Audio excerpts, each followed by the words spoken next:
It's been 6 hours since I've removed them from the MD solution. They are clumsy and confused, fearful. They stumble and trip like As expected, little experience in non-suspension has led to a difficult adjustment period, particularly regarding ambulatory motion. It will come in time, I'm sure. They are currently separated, as the nature of their interest in each other is unclear at this point. I will investigate this more carefully at a later date, after they've mastered movement. They do not appear to understand me or be capable of speech. They may not be truly sentient. It'll be easier if they are not. It does not matter either way. The line was crossed long ago. There is no turning back now. What's going on? What is all this screaming? Oh, for God's sake. Limb detachment for a skeleton is completely normal and entirely painless. There is absolutely no call for carrying on like this. But you can't understand me anyway. Why am I even bothering talking to you? I need to bring the arm close enough to reattach it. Stay still! I am not in the mood for this. Stay still! Stay still! Once close enough and with proper will, the arm reattaches. No pain, no fuss. Completely unremarkable and entirely undeserving of such attention-seeking behavior. What a waste of my time. At least the other one's been quiet so far. The taller one is needier than I'd like. I still need to take steps to prevent attachment. 7 hours since removal. The smaller one is awake. I'm surprised that he's survived at all, given his frailty, and that he's woken up again so quickly. He may be hardier than I initially thought, which is promising. I went to observe him in person. A transcript of my notes follows. I am keeping my distance at first. He is poking and prodding at the walls and the floor, though he does not come near the force field. Maybe he senses the aura it gives off. I get the impression he is trying to find a way out. Perhaps he wants to go back to the suspension. He has yet to make any sound. It's preferable to the other one's constant whining and crying. He may not be capable of it, or he may just be too focused on his exploration. I've come closer, and he's caught sight of me. He's wary and suspicious, though still silent. Obviously, he sees me as a potential threat, so he's more perceptive than the other one, at least. I've taken another step closer. His eyes flared a deep purple color, interlaced with blue, and he backed up against the wall. Another step closer, his eyes are growing brighter. I can sense magic gathering within his soul. But he's too new to know how to make it manifest into an attack. If he could open his mouth, I'm sure he'd snap at me. You can't use magic to defend yourself yet, as much as you try. I wonder what you'll do if I keep approaching.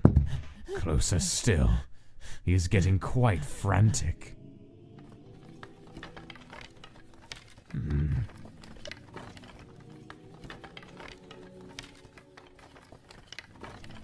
He's rattling his bones at me.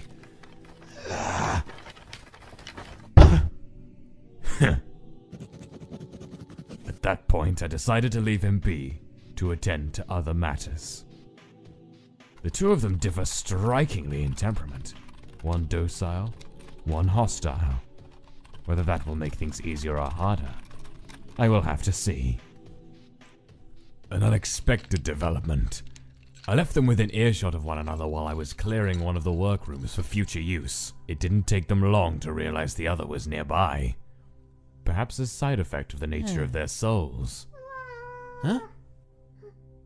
They made meaningless animal noises at each other.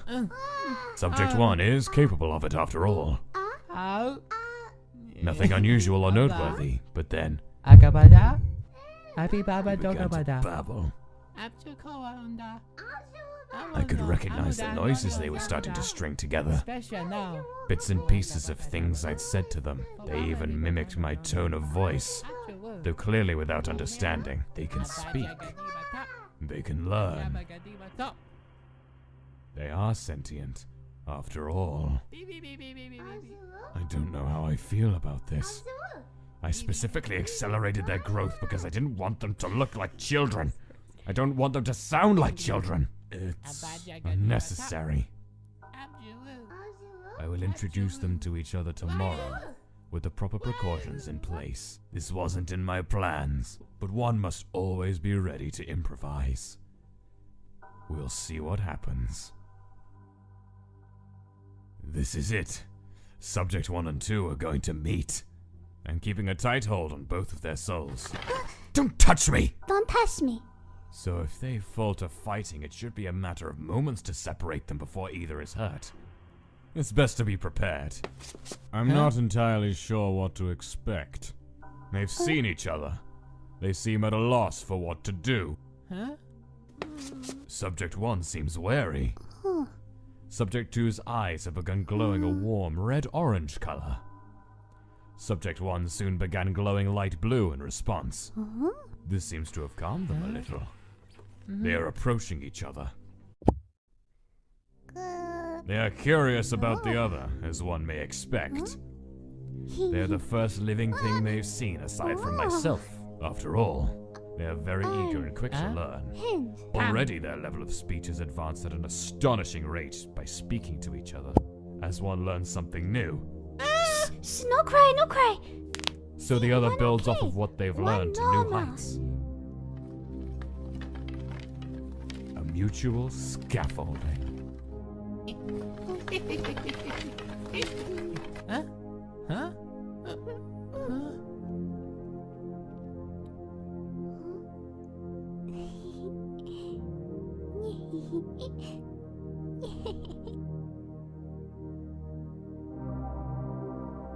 And they are getting very attached to each other, very quickly.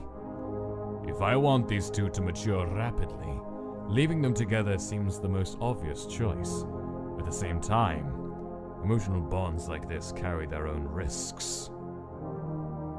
On the other hand, alright, that's enough. Perhaps those bonds can be exploited later, should the need arise.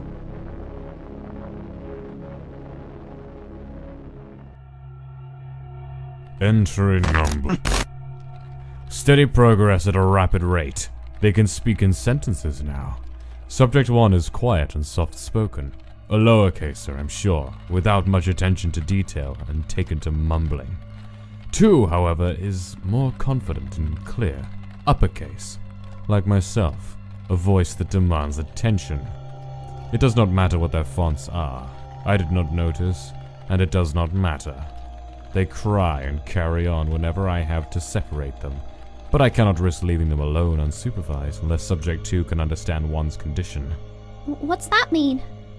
It means that if you hurt Subject 1 even a little, even by accident, he will die. What's die?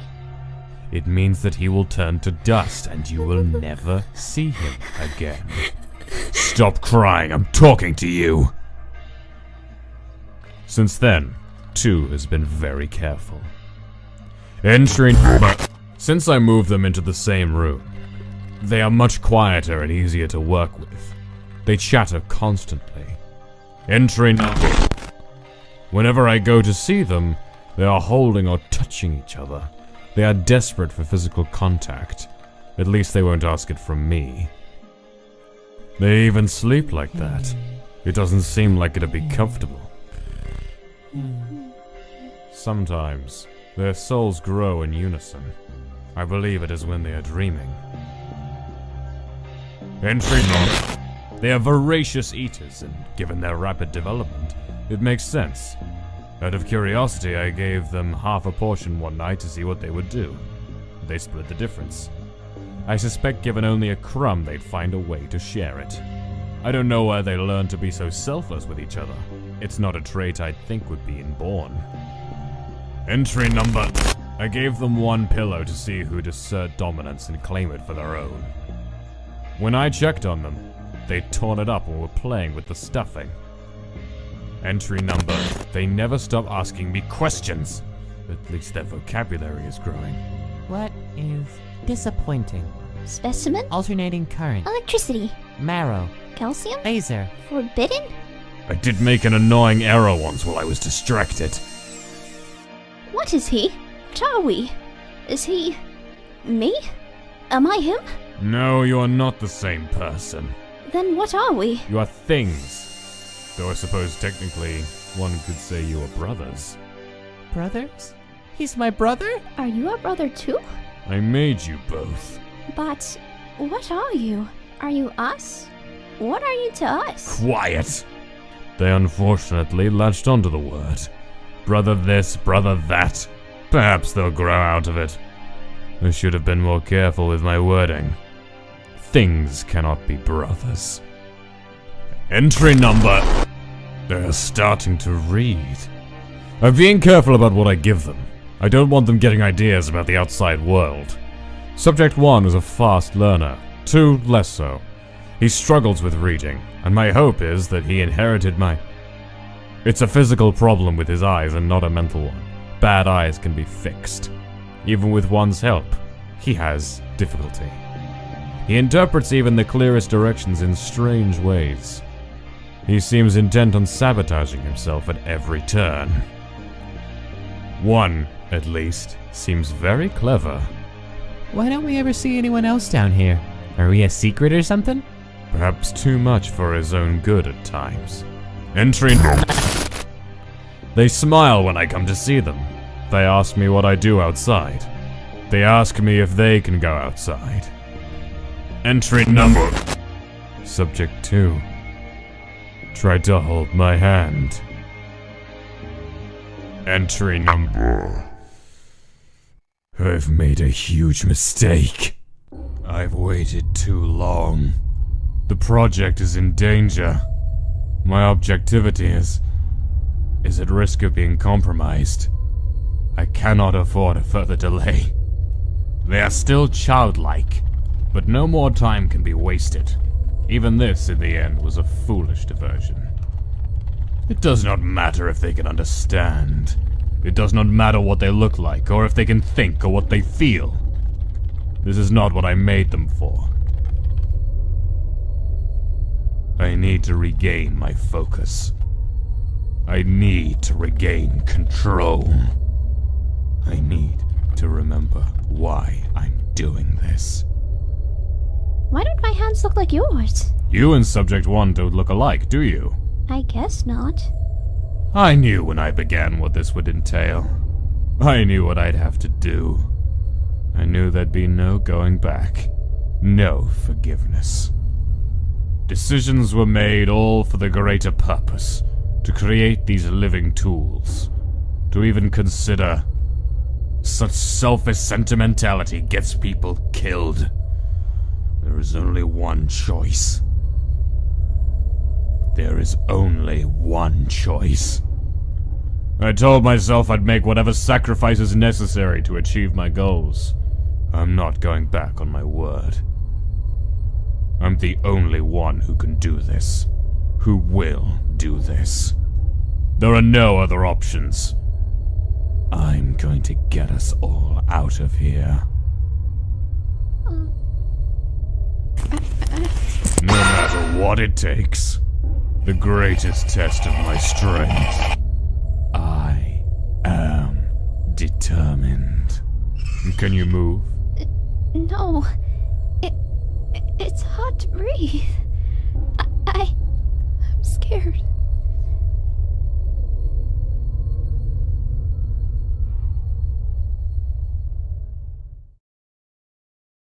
Good. You should be scared of me. I will not fail.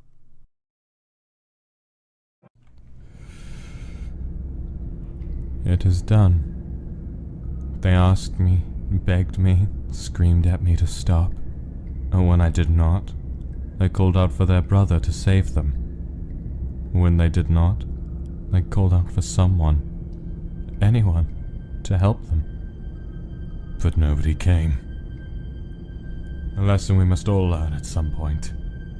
It is done, and I must admit, a part of me is curious now what they will do. Their limited worldview must be completely shattered. What will they build out of the pieces?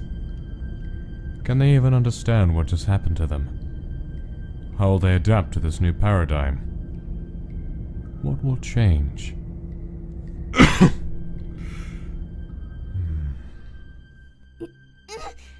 My hand hurts. I can't get it off. I hate it. I hate it. Why did he do this to us? I knew it. I knew we couldn't trust him. What did we do wrong? I don't understand. We were good, weren't we? It wasn't us. We didn't do anything wrong. It was him. He wanted to do this to us. Maybe he was worried we get lost, or they're magic and will protect us from something, or... Are you serious? How can you even say that? How long were you screaming while he drilled that into you? Maybe he had to do it that way! Yeah, but not for the reason you think. We're just things to him. He's always said that. He doesn't care about us. He's never cared about us. He can do whatever he wants to us, and who's going to stop him? No one even knows we're down here. It's not like we can get out. God. Oh my God. What is he going to do to us? This is just the beginning, isn't it? This isn't going to stop. It's just going to get worse. Oh God. No, he won't. He won't. He's not like that. He's not going to. Look at your hand, for God's sake. Don't you get what's going on here? Don't you get what we are to him? That's not what's going to happen. He's not gonna hurt us anymore. Are you joking? He's not going to hurt us. What do you think just anymore. happened? I know it. What on earth do you think is going to make him stop? Not a bad person. He's not a bad person, except for these. Open your eyes. Can't you tell he's not going to stop? Why would he? He's not. What has he ever done for us except... He's not going to. He's... Whoa, hey, are you okay? Jeez. Calm down. Hey, can you hear me? Hey, shh. Hey, shh. Calm down. Come on, deep breaths, okay? I'm scared too, alright? But we're okay. We're both okay. I'll figure something out. Don't worry. Calm down. It can't. He can't. There has to be good in him. There has to be good in him. There has to be. Shh. Breathe, okay? Just try to breathe. He has to stop. He has to stop. He has to.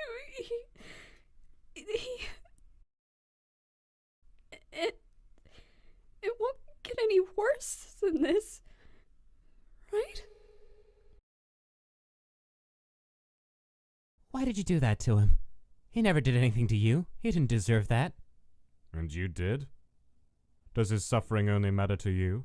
Interesting. Why did you make us? Why are you doing this to us?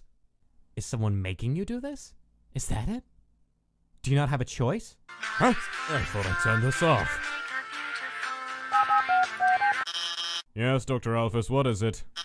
Yes, I'm fine. Is something wrong? Late? Late for what?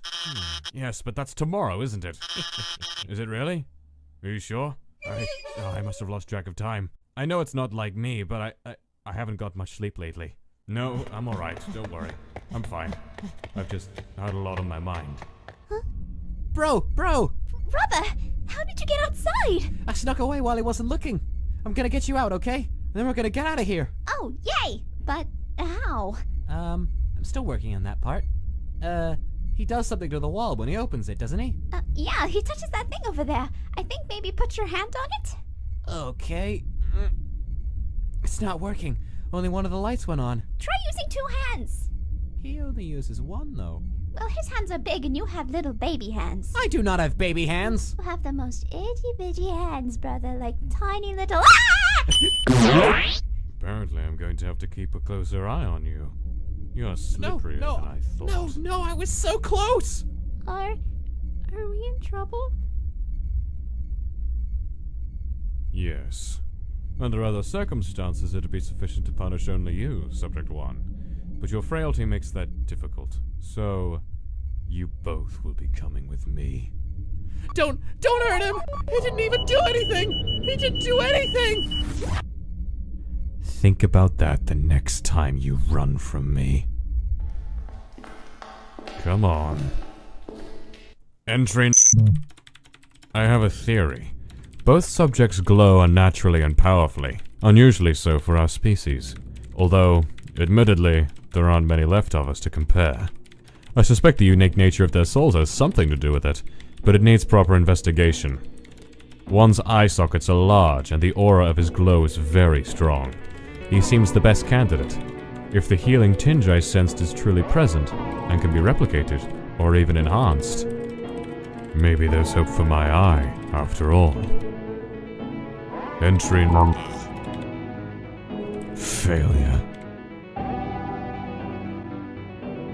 One's more fragile than I anticipated.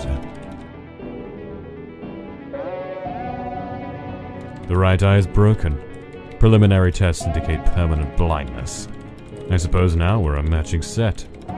Knowledge always comes at a price. Sometimes that is the nature of things. One cannot always expect perfect answers. I was not able to find and isolate the healing aspect as I'd hoped. I believe I may be onto something very, very interesting.